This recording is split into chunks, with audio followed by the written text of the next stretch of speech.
I was always an incredibly organized child, and then a young adult, and now a current adult. And my earliest memories... You're not a young adult still. No, I meant like an adult woman. No. Okay. My earliest memories of being a super organized child would probably be counting down the days until spring break or summer break so I could just sit home and organize all of my art supplies and school supplies.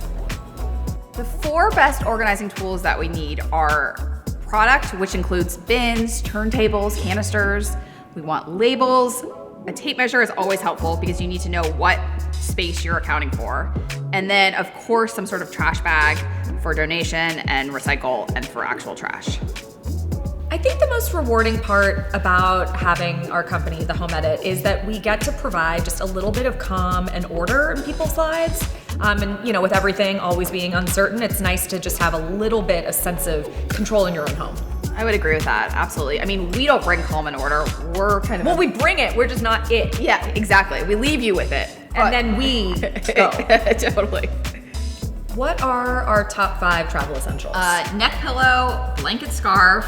Don't forget hand sanitizer. Right, her snacks. Yes, wipes, phone charger, headphones. Are we over 5? Yeah, we're over 5. Yeah. We just have a lot of travel essentials. A lot.